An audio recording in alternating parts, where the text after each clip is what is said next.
नमस्कार दोस्तों, स्वागत है आप सभी का गुरु इग्नू के ऑफिशियल यूट्यूब चैनल में। तो आज की वीडियो किसी अपडेट के बारे में नहीं है, बल्कि एक इन्फॉर्मेशन के बारे में है। जी हाँ, आज मैं बात करने वाला हूँ आप लोगों से क्या इग्नू में एडमिशन लेना और इसे पूरी तरह से कंप्लीट करना, इसके क्या क्राइटेरिया हैं, इसके क्या स्टेप्स हैं, क्या प्रोसीजर हैं और ये कैसे होता है। इग्नू में एडमिशन वाला जो साइकिल है ये कैसे चलता है। जैसे हम प्राइवेट कॉलेजेस में क्या करते हैं, एडमिशन लेते हैं, एडमिशन लेने के बाद हमने क्या किया, कॉलेज रेगुलर किया एंड अपने एग्ज़ाम्स दिए, अपने इंटरनल असेसमेंट सबमिट किए, अपने प्रोजेक्ट सबमिट किया एंड देन फाइनल एग्ज़ाम हमारा होता है एंड एट लास्ट देन हमें अपना डिग्री वगैरह मिल जाता है लास्ट में। अगर हम बात करते हैं इग्नू में, तो बेसिकली इग्नू का क्या प्रोसीजर है, इग्नू का क्या क्राइटेरिया है, ठीक है, इग्नू के स्टेप्स क्या हैं। अगर एडमिशन ले लिया उसके स्टेप्स क्या, उसके बाद क्या करना है एटलीस्ट, ठीक है।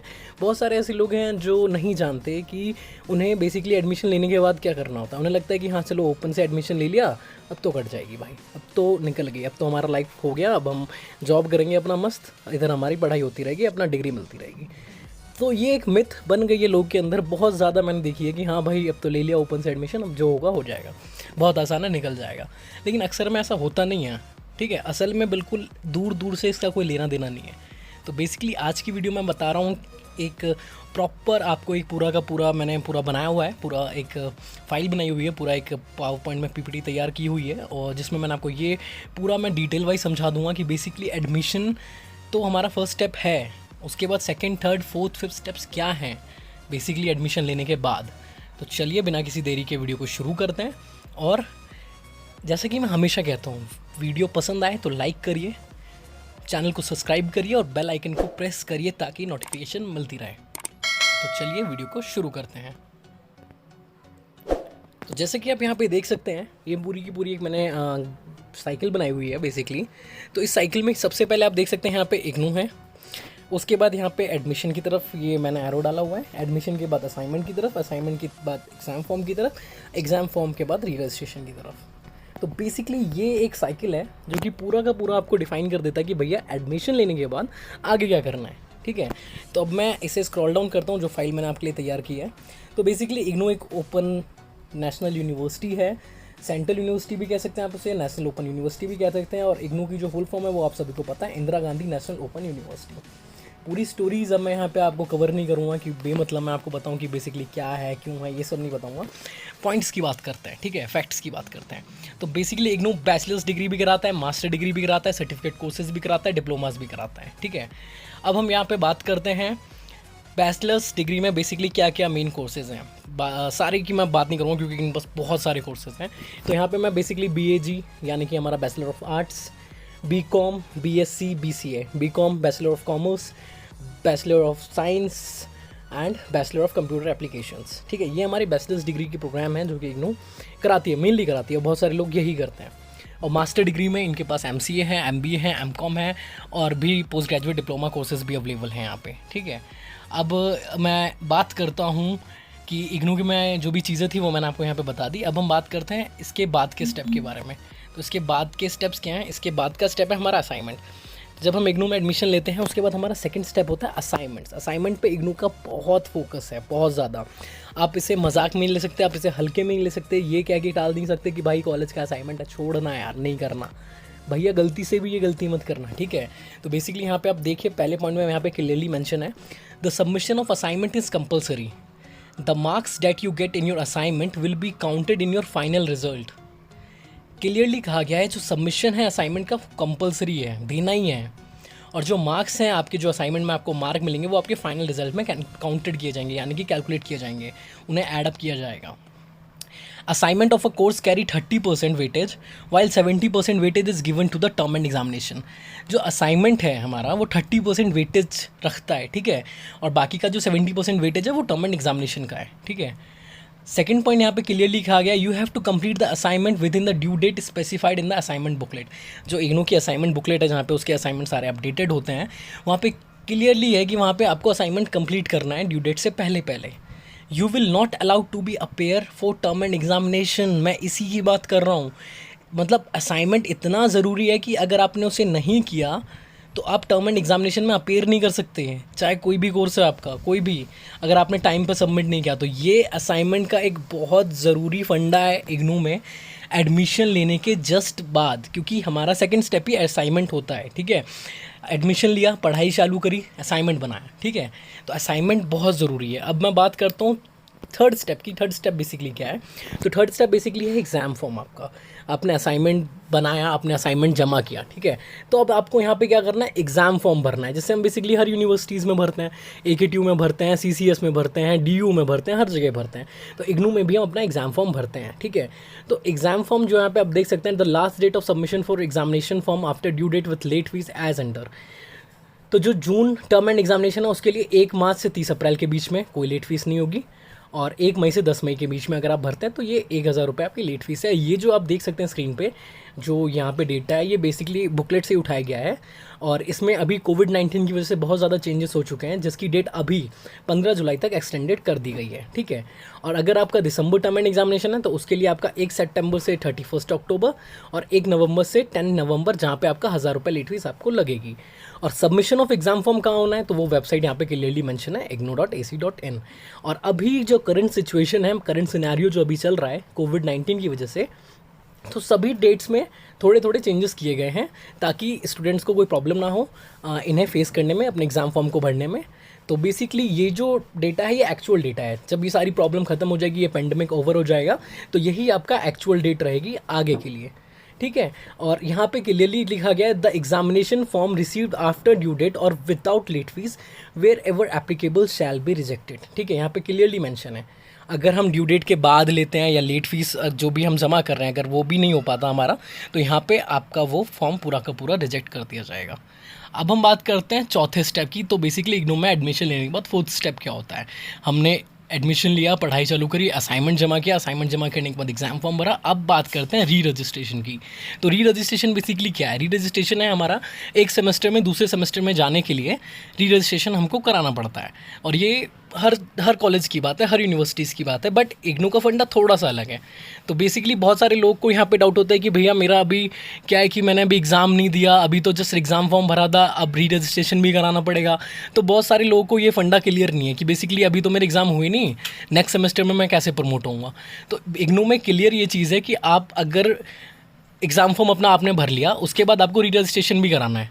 अगर आपके एग्ज़ाम हुए हों या नहीं हुए हों, आप पास हो, आप फेल हो, डजेंट मैटर, आपको अगले सेमेस्टर में जाने के लिए अपना री रजिस्ट्रेशन करवाना पड़ेगा। ये इग्नू में एक मैं कह सकता हूँ बेटर चीज़ है बाकी यूनिवर्सिटीज़ के मुकाबले। आप यहाँ पे वेट कर सकते हैं कि हाँ, अगर मैं आपने एग्ज़ाम दिया, ठीक है, और आप किसी सब्जेक्ट में रह भी गए, तो इसका ये मतलब नहीं है कि आप फेल हो गए ना, आप अगले सेमेस्टर में प्रमोट हो चुके हो। प्रमोट होने का मतलब री रजिस्ट्रेशन आपने करा लिया, तो आप आगे प्रमोट हो चुके हो और आपका बढ़ता जाएगा सेमेस्टर। तो इसके भी कुछ डेट्स हैं जो कि फिक्स्ड हैं बेसिकली फ़िलहाल, अभी इस सिनेरियो में नहीं, बट जो इनकी एक्चुअल डेट है, जनवरी सेशन का जो डेट है वो अक्टूबर 14, 2000 यहाँ पे आप देख सकते हैं मेंशन है डेट पूरी की पूरी, और लास्ट डेट रजिस्ट्रेशन का भी यहाँ पे कुछ इस तरह से मेंशन रहता है। तो बेसिकली डेट जो है वो वेरी भी कर सकता है, ऐसी बात नहीं है कि जो डेट एक्चुअल डाल दिया तो वही डाल दिया।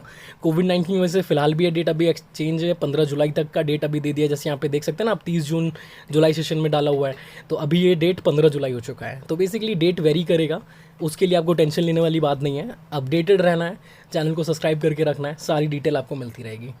री registration means registration in the next semester / year of a programme wherever applicable. Clear मतलब है, रजिस्ट्रेशन का मतलब ही है आपको अगले सेमेस्टर में या फिर अगले ईयर में रजिस्ट्रेशन करना। क्लियर कट हिसाब है। अब मैं बात करता हूँ हमने अभी तक क्या क्या रिवाइज़ किया है इस पूरे के पूरे सिनेरियो में, जो आज से मैंने बात की आपसे, इसमें मैंने क्या क्या आपको बताया। सबसे पहले हमने एडमिशन लिया, पढ़ाई करी, अपने असाइनमेंट को सबमिट किया, जो भी हमें असाइनमेंट मिला है वेबसाइट पे अपडेटेड हो जाता है, हमें वहाँ से सॉल्व करना है। असाइनमेंट सबमिट करने के बाद हमने एग्ज़ाम फॉर्म भरा, जैसे कि मैंने आपको बताया था। पर सब्जेक्ट का जो फीस है वो 150 रुपये है। अगर आपके 5 सब्जेक्ट है तो आपको 750 रुपये जमा करना है, आपके 8 सब्जेक्ट है तो आपको 150 से गुना करके आपको उतनी फ़ीस जमा करनी है। ये एग्ज़ाम फॉर्म में भरना कंपलसरी है, बिना भरे आप एग्ज़ाम नहीं दे सकते। और अगर आप लेट फीस के साथ करते हैं तो भी कोई प्रॉब्लम नहीं है, अगर आप भरते ही नहीं हैं तो आप एग्ज़ाम में अपेयर नहीं कर पाएंगे। और सबसे ज़रूरी जो चीज़ है वो ये कि आपका ये सारा जो एग्ज़ाम फॉर्म का जो जितना भी सीन है ये असाइनमेंट पर डिपेंड करता है। अगर आपने असाइनमेंट ही जमा नहीं किया तो भैया आप एग्ज़ाम फॉर्म नहीं भर सकते, टर्म एंड एग्जामिनेशन में अपेयर नहीं कर सकते। बात करते हैं चौथे पॉइंट की, वो है आपका री रजिस्ट्रेशन अगले सेमेस्टर में, अगले ईयर में जाने के लिए। ये भी कराना कंपलसरी है, वेदर आपका एग्ज़ाम हुआ हो या नहीं हुआ हो, आप पास हो या आप फेल हो, डजेंट मैटर, आपको री रजिस्ट्रेशन कराना है अपने कोर्स के हिसाब से। तो ये 4 पॉइंट जो कि बहुत ज़रूरी था आप लोग को बताना कि अगर आपने इग्नू में एडमिशन ले लिया है तो आपको ये चीज़ करनी होगी।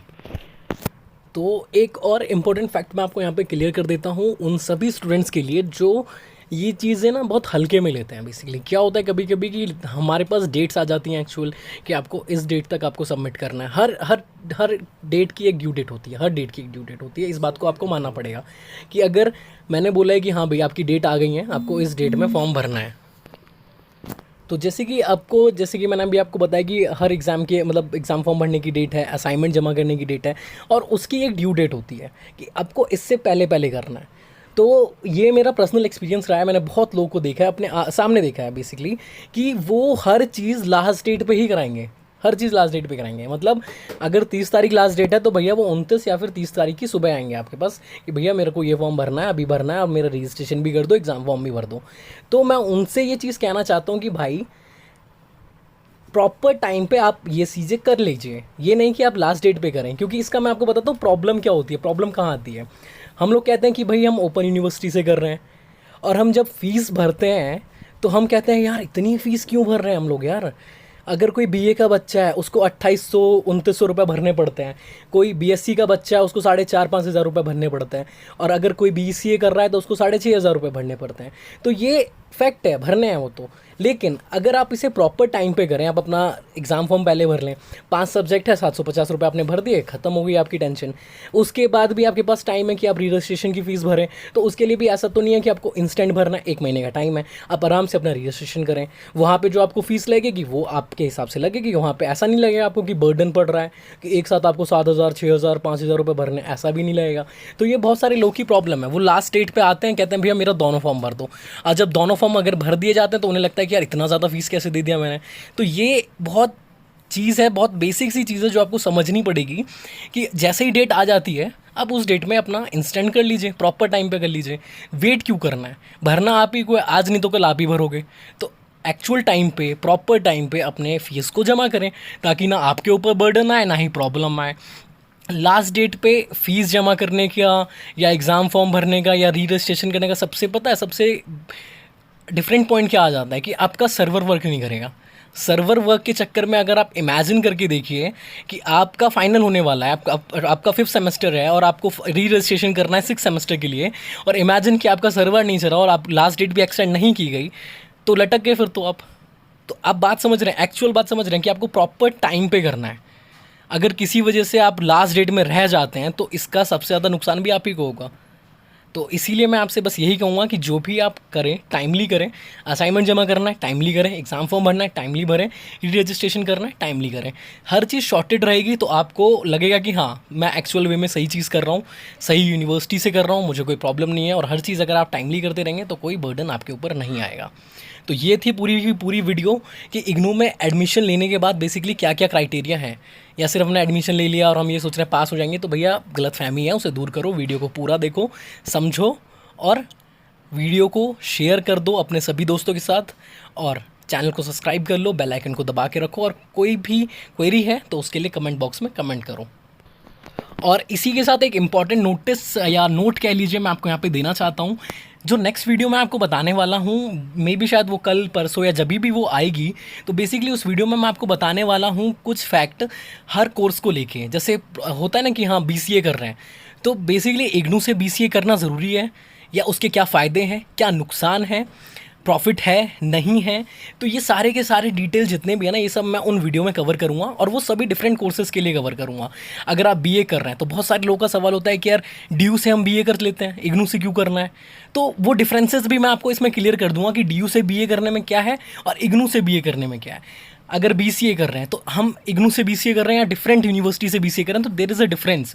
तो उन सभी डाउट्स को मैं उस अगले वीडियो में कवर कर दूंगा। तो उस वीडियो को देखने के लिए हमारे साथ बने रहें, चैनल को सब्सक्राइब करके रखें जैसा कि मैंने आपको बोला हुआ है। और कोई भी क्वेरी तो नीचे कमेंट बॉक्स में कमेंट करें। और यहाँ पे मैं आपको एक ही चीज़ कहूँगा, जैसा कि आप देख सकते हैं फेसबुक पे आप हमें फॉलो कर सकते हैं, इंस्टाग्राम अभी वो भी आपके सामने आ जाएगा कुछ टाइम बाद। और साथ ही आप सबसे ज़रूरी चीज़ बेल आइकन को दबा के रखें ताकि कोई भी नई वीडियो आए आपके पास नोटिफिकेशन इंस्टेंट पहुंच जाए। तो फिर मिलेंगे एक नई वीडियो में एक नई कंटेंट के साथ, तब तक के लिए गुड बाय।